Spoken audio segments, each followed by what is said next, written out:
Bienvenue sur France 24, bienvenue dans la revue des hebdos avec Hélène Frade. Bonjour Hélène. Bonjour Pauline. On va commencer avec Paris Match qui consacre sa une aux héros de la semaine, en France du moins, les nageurs Yannick Agnel et Camille Muffat. Vous ne les connaissiez pas jusque-là et moi non plus. Les voilà soudain en pleine lumière, transformés en nouveaux héros français, en champions qui ont la rage de vaincre. Paris Match loue la fraîcheur de ces jeunes athlètes qui changent pas mal de l'arrogance des Bleus. Je cite, mais ces jeunes-là parviendront-ils à résister à cette avalanche de louanges? Telle est la question.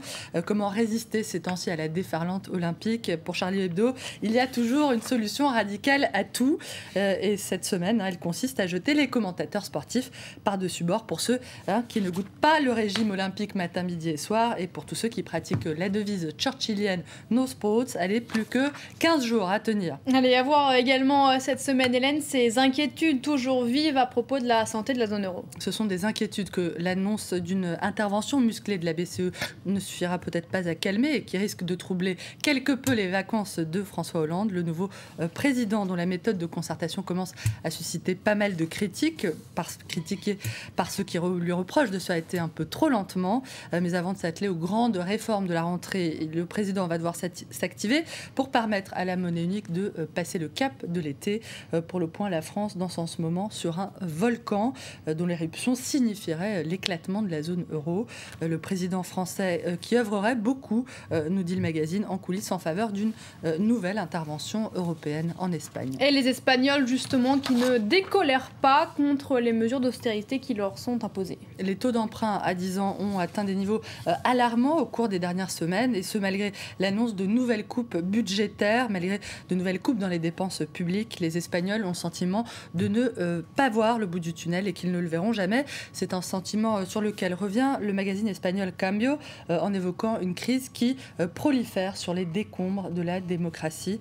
La crise européenne, Pauline, suite et fin. C'est à voir également cette semaine dans l'Express qui explique comment l'Espagne a fini par rejoindre la Grèce dans le club des grands brûlés de l'Europe et qui évoque cette semaine donc un été de tous les dangers pour l'euro. Et on va maintenant aux États-Unis. On va passer à la campagne présidentielle en couverture de Newsweek cette semaine. Le candidat républicain Mitt Romney. Le challenger d'Obama s'est illustré il y a une semaine par une tournée internationale au cours de laquelle il a multiplié les discours musclés, notamment en Israël, où il a dit qu'aucune option ne doit être exclue s'agissant d'une éventuelle attaque de l'État hébreu contre l'Iran. Déclaration qu'il a faite après avoir présenté Jérusalem comme la capitale d'Israël, à la grande fureur évidemment des Palestiniens. Mais Romney le va-t-en-guerre. Mitt Romney, le candidat au discours testostéroné, est-il aussi sûr de lui qu'il le prétend? Non, à en croire Newsweek, Pauline, qu'il traite carrément à la une de mauviettes, de poules mouillées et propose tout un dossier pour nous expliquer pourquoi le candidat républicain est sans doute un peu... qui n'est pas suffisamment sûr de lui pour pouvoir l'emporter face à Barack Obama qui, effectivement, dont le manque de confiance en soi n'est effectivement pas le principal souci. Bon, c'est à présent pour qui penche Newsweek. À voir également cette semaine le dossier que le Nouvel Observateur consacre à la traque des anciens nazis. Il en resterait une trentaine dans le monde qui auraient réussi à s'assurer une fin de vie assez paisible. Le Nouvel Obs raconte comment le centre Simon Wiesenthal a lancé une traque planétaire pour les retrouver et éviter qu'ils n'échappent définitivement à la justice.